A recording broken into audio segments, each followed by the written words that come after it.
कहानी की शुरुआत में हम जापान के ईडो शहर को देखते हैं। इस शहर को सामुराई योद्धाओं की धरती कहा जाता था, पर जल्द ही एमेंटोस नाम के अजीबोगरीब जानवर इस शहर में घुस गए और वहां का नक्शा पलट कर दिया। कुछ समय बाद एमेंटोस और इंसानों में भयंकर युद्ध हुआ, जिसमें इन खतरनाक जीवों ने पूरी इंसानी प्रजाति को खत्म करने की ठान ली थी। तब कुछ सामुराई योद्धाओं ने इकट्ठा होकर एमेंटोस का मुकाबला करके उन्हें धरती से बाहर निकालने का जिम्मा उठाया, मगर इस घमासान युद्ध में इस ग्रुप के कई सामुराई शहीद हो गए। मगर इसके बावजूद भी इन एलियंस के मन में सामुराइज का अब इतना खौफ बैठ गया था कि उन्होंने इंसानों के ऊपर तलवार का इस्तेमाल करने पर भी रोक लगा दी। इंसानों को अपनी जान बचाने के लिए इन एलियंस की शर्तें कबूल करनी पड़ी। इसके बाद हम शिनपाची नाम के एक सामुराई को देखते हैं, जो तलवारों पर रोक लगने के बाद एक रेस्टोरेंट में नौकरी करने लगा था। पर दिक्कत ये थी कि उसे रोजमर्रा के काम करने में परेशानी होती। एक दिन उसकी बॉस ने उसे टेबल पर बैठे 2 टाइगर्स को दूध देकर आने को कहा,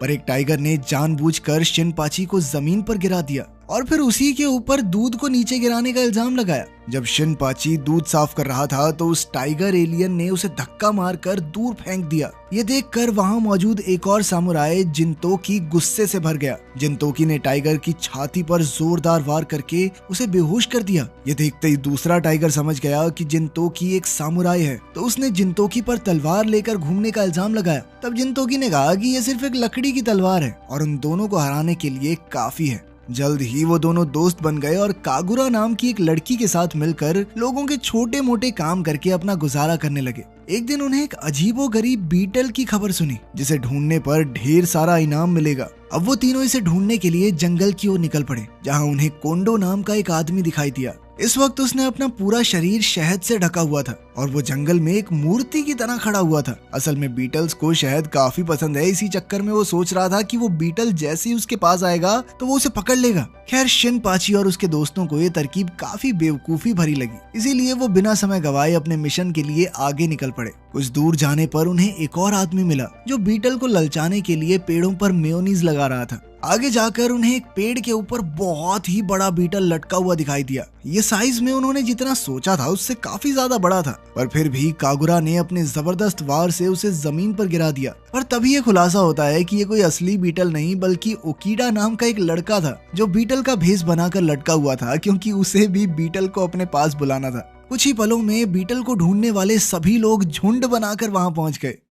जल्द ही सबके बीच बहस छिड़ गई कि सबसे पहले बीटल को कौन पकड़ेगा। तभी अचानक वो गोल्डन कलर का बीटल उड़ता हुआ वहां आ गया, तो शिनपाची और उसके दोस्त सबसे पहले उसके पीछे दौड़े। उसी पल बाकी लोग भी उसके पीछे लग गए और जल्द ही वो जंगलों से होते हुए गांव में आ पहुंचे। तभी कोंडो की नजर टाय नाम की एक लड़की पर पड़ी, जिसके प्यार में वो बिल्कुल पागल था और इसीलिए वो अचानक से उसके पीछे भागने लगा। टाय दिखती तो बहुत मासूम थी, मगर असल में वो बहुत गुस्से वाली थी। जैसे ही कोंडो उसके करीब आया तो टाय ने बेसबॉल बैट से वार करके उसे दूर फेंक दिया। इसके बाद हम कोडूरो नाम के एक लड़के को देखते हैं। उसने युद्ध में उन सामुराइज का साथ भी दिया था। कोडूरो उस समय एलिजाबेथ नाम के अपने बड़े से पक्षी के साथ था कि उसकी नजर अपने पुराने दोस्त जिनतोकी पर पड़ी। उसने देखा कि जिनतोकी के पीछे कई आदमियों का झुंड लगा हुआ है। वो समझ गया कि जिनतोकी मुसीबत में है, तो उसने बीच में आकर उन लोगों की हड्डी वसली एक कर दी। उन सब ने अपने अपने हथियार निकाल लिए और जल्द ही भयंकर लड़ाई शुरू हो गई। कोडूरो पर उन सब ने मिलकर हमला किया, मगर कोडूरो ने अकेले ही उन सबको धूल चटा दी।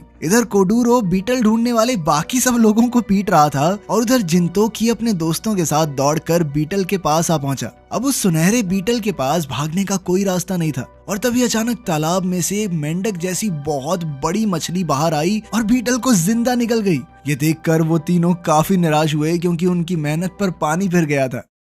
उस रात नीजू नाम का एक आदमी कोडूरो के पास आया और कहने लगा कि मेरी तलवार तुम जैसे सामुराई योद्धा के खून की प्यासी है। जब कोडूरो ने उसकी तलवार देखी तो वो समझ गया कि ये कोई आम तलवार नहीं है, कुछ तो गड़बड़ है। कोडूरो ने नीजू की तलवार के वार से अपनी जान बचाने की कोशिश की, मगर नीजू ने एक ही वार में उसके टुकड़े कर दिए। अगले दिन ये खबर आग की तरह फैल गई। जब एलिजाबेथ ने अपने मालिक कोडूरो की लाश देखी तो वो तुरंत जिनतोकी और उसके दोस्तों से मदद मांगने पहुंची। उनके सवाल पूछने पर एलिजाबेथ फूट फूट कर रोने लग गई। तभी जिनतोकी को किसी ग्राहक की आवाज सुनाई दी तो वो उनसे मिलने पहुंच गया। उसकी मुलाकात तित्सुया नाम के एक आदमी से हुई जो अपनी बहन तित्सुयो के साथ आया था। तित्सुया को एक कान से सुनाई नहीं देता था, इसीलिए वो चिल्ला चिल्ला कर बातें करता था। वहीं उसकी बहन एकदम शांत बैठी थी। तित्सुया ने जिनतोकी को बताया कि उसके परिवार की बनाई हुई बेशकीमती तलवार चोरी हो गई है। उसने ये भी कहा कि इस तलवार के चांद की रोशनी में आते ही उसमें लाल रंग की चमक आ जाती है, मगर इंसान इस बेहद खतरनाक तलवार का इस्तेमाल नहीं कर सकते।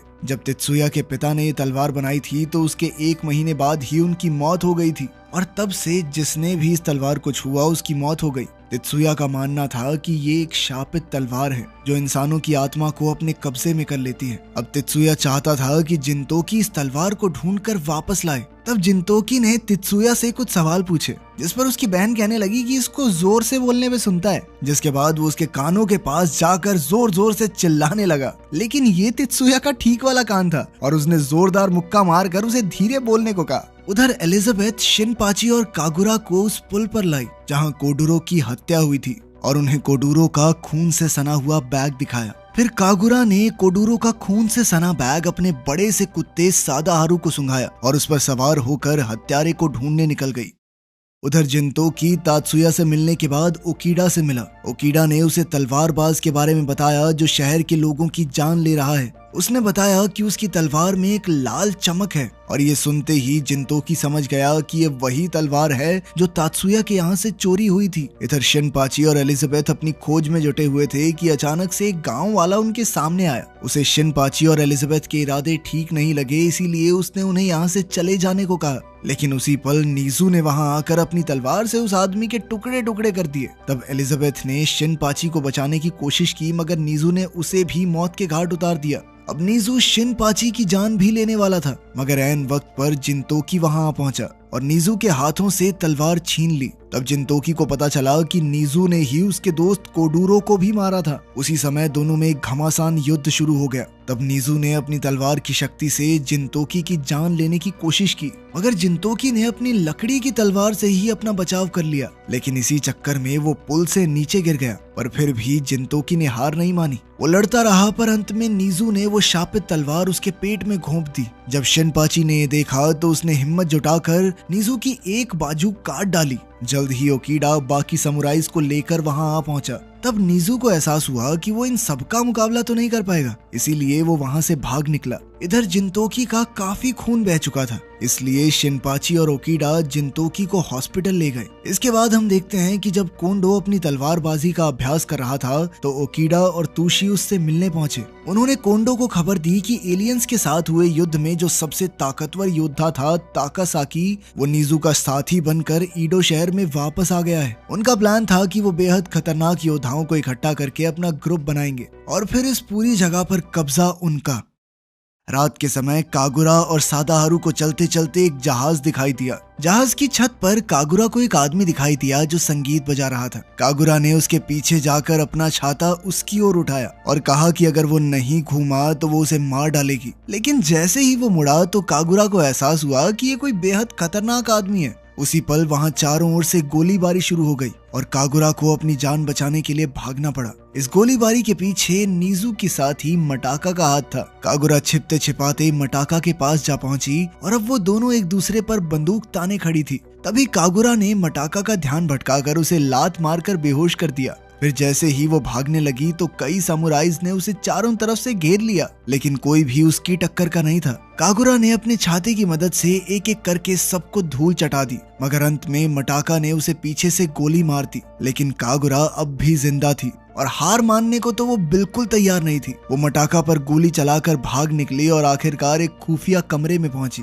जल्द ही मटाका वहां आ गई और उसने कहा कि अब कागुरा ने ये जगह देख ली है, इसलिए अब वो किसी भी कीमत पर उसे जिंदा नहीं छोड़ेगी। कुछ ही पलों में गोली चलने की आवाज सुनाई देती है। फिर अगली सुबह जिनतोकी की आंख खुली तो वो अपने घर में था और टाए उसकी देखभाल कर रही थी। टाए की जिम्मेदारी थी कि जब तक जिनतोकी पूरी तरह से ठीक ना हो जाए वो अपने बिस्तर से ना उठे। जिनतोकी शिनपाची और कागुरा की मदद के लिए जाना चाहता था, इसीलिए वो उठा भी, पर टाई ने अपने खास हथियार से उसे रोक दिया। वहीं दूसरी ओर शिनपाची सड़कों पर कागुरा को ढूंढ रहा था तो उसे सादाहारू मिल गया। सादाहारू उसे जहाज तक ले आया तो शिनपाची समझ गया कि कागुरा अंदर है। जब शिनपाची ने अंदर जाने की कोशिश की तो एक समुराय ने उसे वहां से भगा दिया। तब शिनपाची ने जहाज में घुसने का एक नया प्लान बनाया, पर वो ये नहीं जानता था कि नीजू इस जहाज में मौजूद है।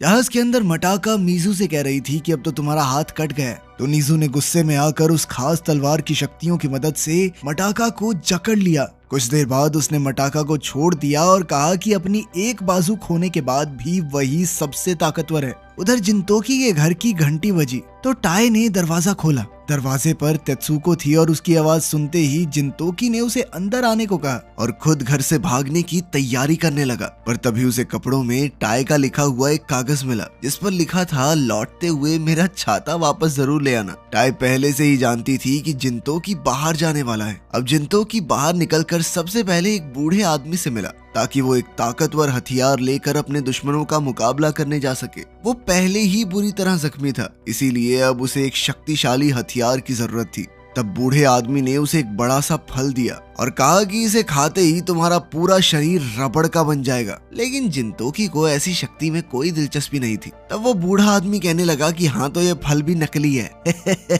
पागल बन गया, रबड़ का बन जाएगा।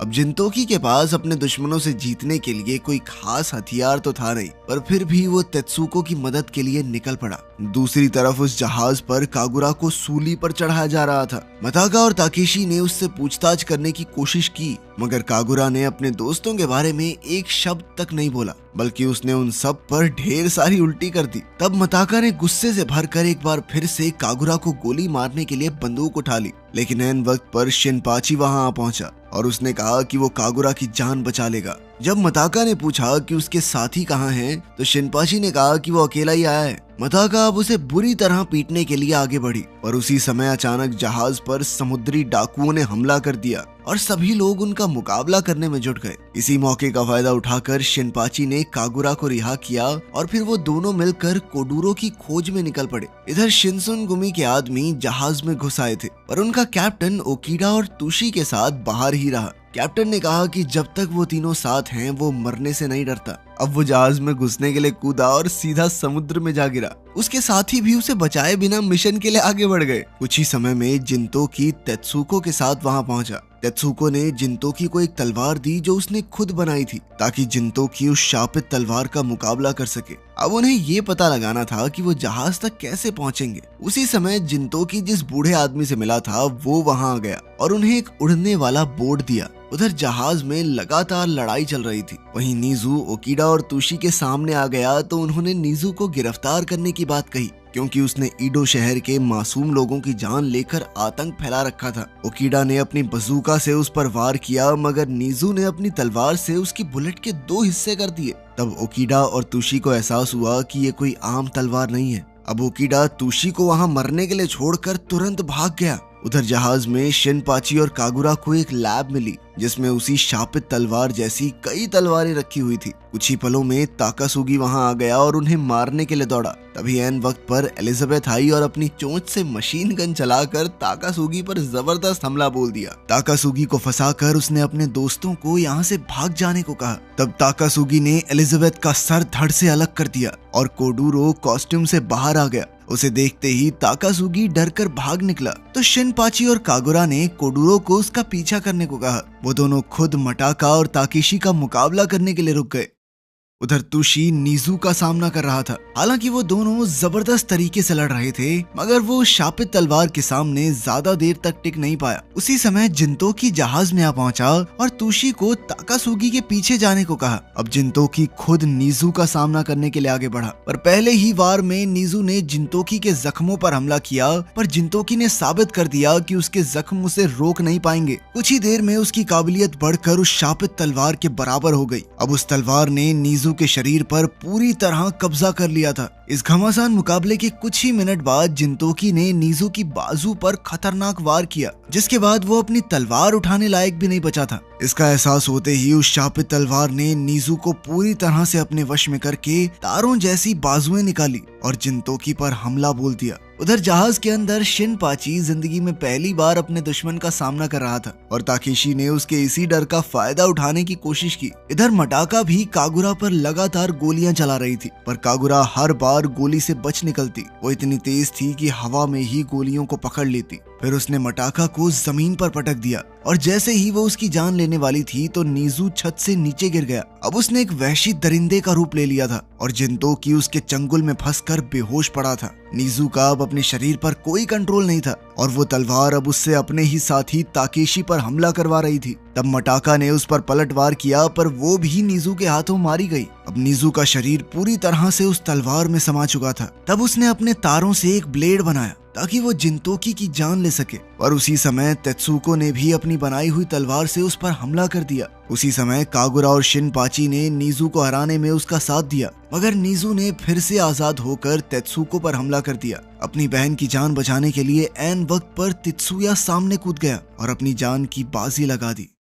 इसी दौरान जिंतोकी को होश आया और उसने अपनी तलवार उठाकर उस शापित तलवार पर आखिरी हमला किया, मगर उसकी खुद की तलवार के 2 टुकड़े हो गए। लेकिन उसका वार इतना खतरनाक था कि नीजू के अंदर का वो वहशी दरिंदा मारा गया और उस शापित तलवार ने नीजू को आजाद कर दिया। आखिरकार तेत्सुको की बनाई तलवार से जख्मी होने के बाद नीजू की आत्मा को मोक्ष मिल गया और वो गुलाबी पंखुड़ियों की तरह हवा में उड़ गई। आखिरकार नीजू की मौत के बाद कोडूरो ने ताकासुगी को समझाया कि उसे ईडो को तबाह करने का इरादा छोड़ देना चाहिए, पर तभी अचानक से एक एलियन सुअर ने उसे पकड़ लिया। जल्द ही कई और अमांटोस भी जहाज पर आ पहुंचे। ओकिडा और तुशी जैसे ही जिंतोकी से मिले तो जिंतोकी ने उन्हें जल्द से जल्द अपने दोस्तों को लेकर जहाज से भाग निकलने को कहा। इसके बाद वो ताकासुगी को ढूंढने लगा तो वो ये देखकर हैरान रह गया कि जिस ताकासुगी ने एक समय पर अमांटोस के खिलाफ युद्ध में उसका साथ दिया था, आज वही अमांटोस के साथ जा मिला था। उसी समय अचानक एक जबरदस्त धमाका हुआ, जिसका फायदा उठाकर कोडूरो ने खुद को एलियंस के चंगुल से छुड़ा लिया।